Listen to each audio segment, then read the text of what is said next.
great to be here. I've been following your teachings about 4.5 years. I'm going to talk fast for the heck of it. And I believe I've assimilated the material very well. And it, of course, has changed my life greatly and positively. Great appreciation. Still have many questions. Feel like Jerry sometimes. Perhaps not fundamental questions, but more peripheral ones. Without me asking a question, are you able to read my vibration and determine what I most need to focus on?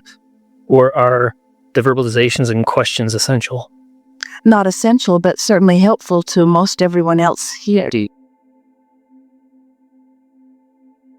So, we will say to you, as you've already said, it is clear to us as we feel your vibration that you're at the point of fine-tuning. It's clear that there is more in your vibrational escrow than you even realize is there. It's clear that you are a teacher to the very core of your being, and words are important to you. Excellent. Major paradigm shifts in my life. Moved away from fundamentalism, right and wrong, into multi-perspectivism, relativism, movement away from the use of empathy, interestingly, which has gotten me through most of my life. Moving towards a deeper appreciation. You could empathize with who you really are. Getting there. Beating the drum of source is an empathy that will serve you. Empathy of true love. Yeah, it's brand new in essence to really connect with that larger self and do it, and then as a result, you mentioned before, block people out. That's kind of odd, but less and less so, because that's not the right story to be telling. Embracing moving forward to deeper appreciation of the evolutionary nature and unfolding of incremental change in quantum physics, vibration nature of all existence, embracing cultural and human institutions where I really had not, embracing personalities rather than pushing against them, movement towards thoughts creating reality, and ideally driven by the highest vibrational feelings. So I could now embrace culture and make a lot of money in a conventional fashion. I love learning and education. And while I find myself thinking and feeling that I could do that at my age, by the way, if there's any energy, stability entrepreneurs, sustainability entrepreneurs, or financial industry people love to talk, a large part of me would love to generate my financial and material abundance and spend my day. I mean, I'd really like to have a book downloaded to me and then spend many hours translating it onto paper, traveling the world, having fun, spreading these leading edge concepts.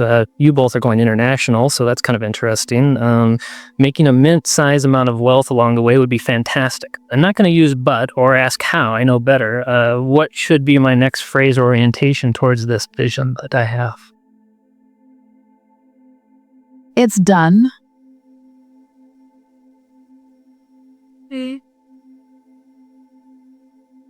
It's done, and what might I say or practice saying that elicits from me the feeling of success of that achievement? How can I foster the feeling? How can I jump into the escrow? Because right now, as I'm expressing it, we appreciated the brevity. You wrote it down. You expressed it to us quickly and emotionlessly. So what can I do to jump into my escrow so that these aren't just words? Right, I know.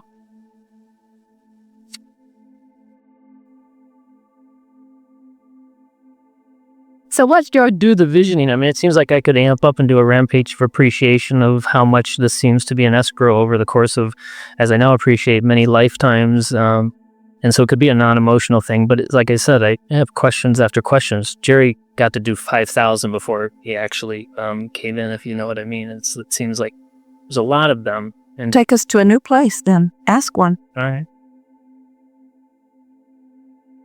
You explain meditation works so well because in the dropping of thought, we drop resistance. Is most of our thought resistant in nature? Is thought that is occurring in higher emotional vibrations less resistant? True vibrational love is non-resistant, correct? So it's possible to reach total non-resistance in physical existence. What would the world be like with no resistance among any of us? In non-physical, there is no resistance, correct? It is one of the secrets of life, the constant dropping of resistance. You might want to take a breath between questions. You see, I'm trying to be empathetic with everyone else in the room. But you see, what you're demonstrating, this was really good, because this is the way so many of you do, where you ask, and then you ask, and then you ask, and then you ask, and then you ask, and then you ask, and you just hold yourself in step one, step one, step one, step one, step one, and step two can't get a word in edgewise. Well done. In other words, and because you can't be in the asking mode and the receiving mode at the same time. So Mm-hmm. So what should I be receiving right now? How can I balance that out more? I obviously ask plenty, we all have many lifetimes. Is it just drop resistance? What do you think? What do you think of everything that you have conveyed to us here? What do you think is the big question that you're asking? A question that is inherent in every single thing that you said. What is the question? How do I connect more with what I know to be the case, which is most of my resistance is outside this physical reality? Well, your question, the big question that is radiating from you is resistant in nature. And the question is, why am I not there? Or how can I get there? Or what's missing?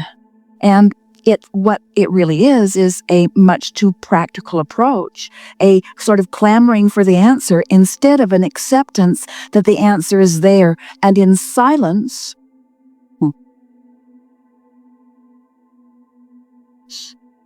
as in meditation, there can be the receiving of the answer. And, it's interesting because when you ask and then relax with a knowing that the answer will come, what happens is the universe finds a way to yield it to you. The reason we teach meditation is because it is easier to teach you to quiet your mind altogether than to find pure positive thought on all those subjects where you've practiced otherwise. So, yes, in answer to one of your questions, it is possible to be in physical form and be in a state of absolute allowance, in other words, resistance-free. That is, in fact, what a moment of appreciation is. What would happen if you achieved a state of only appreciation? Well, what would happen is you would then become a constant reaper or manifester of the stuff that your former life had put into vibrational escrow. But there would not be further expansion without contrast. Now, however, you can get so good at asking and allowing and asking and allowing that you open the gap and close it and open the gap and close it and open the gap and close it, that those watching you would not ever be able to discern anything other than confident, loving, secure, appreciative emotion from you. But you will always be able to distinguish the difference between what you have recently become and your in-the-moment ability to keep up with it. In other words, if you could immediately croak and move into the non-physical energy where we are, you would discover that as far as a physical perspective of where we are, it would be absolutely resistance-free. You don't even have the ability to measure the resistance of non-physical from your physical format. The fine-tuning is that fine, but we still have contrast, you see. And so you, who are exploring the more dramatic contrast, are causing more dramatic expansion. And you will catch up with it, as we have when you have your croaking experience. We like that disrespectful word because there is no death, so we try to disrespect it as much as we can. When you have that withdrawing from the physical experience and you reemerge into non-physical, you'll be up to speed with who you are. And the relief of the death experience is beyond verbal description. The suddenly coming into knowing of your value and shedding all at once all of your insecurities. It's worth croaking for. But we don't think you should have to croak in order to do that. And we want you to incrementally do that, you see. And so we want to emphasize with you, and you've been listening to us long enough that you know this, that your contrast has caused you to ask for a lot, and Source has been answering it.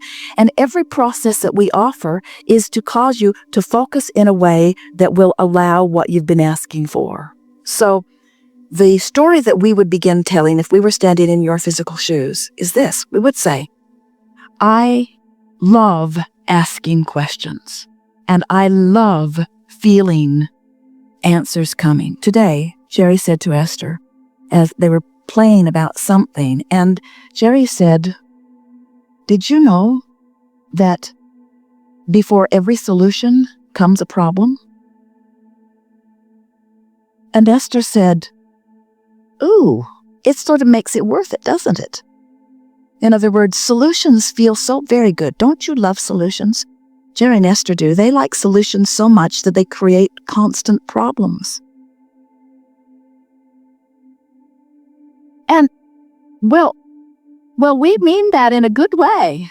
Because without a willingness to expand and to recognize that there's something that you don't know, you couldn't come to know more. And the best story that we tell about that is the vacation that you plan.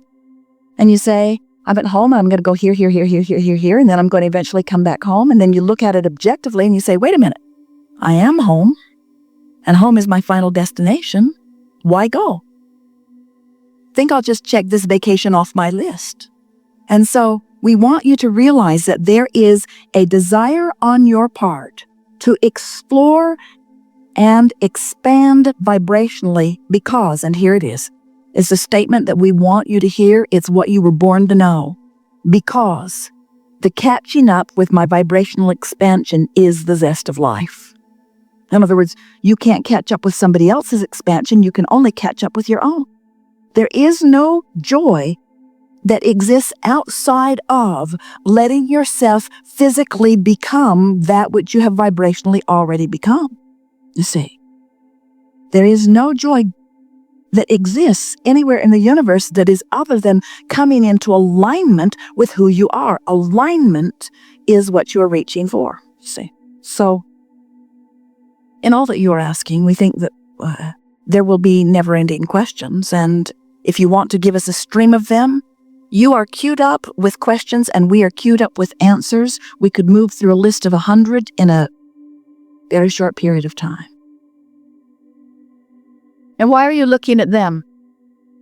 Old programming, old story. It is very old story because what they think about it has nothing to do. You're here.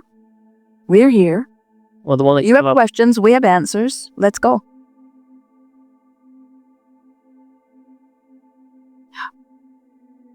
Off of what you just said there, the new question, the new story in a way, can it be embodied in one person? You and Jerry do a co-creation. I talked with someone earlier today. I was very familiar with... We haven't heard any questions yet.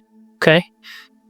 Can the asking and answering from a non-source perspective be embodied in one person in a very high vibrationally balanced way?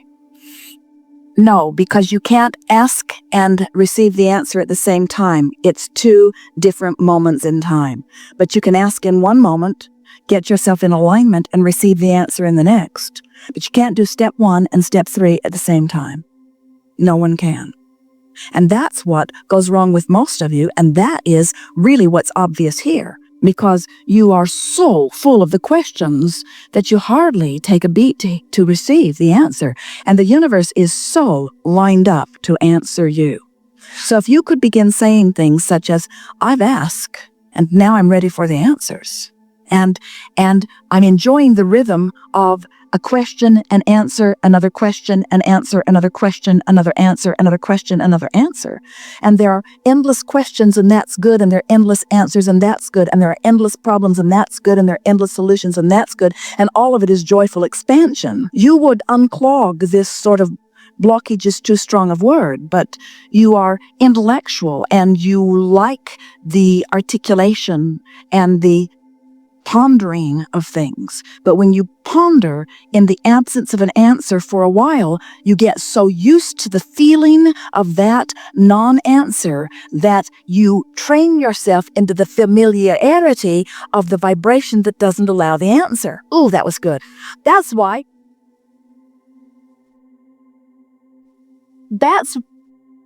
children learn so much faster than most adults. They're not polishing their questions.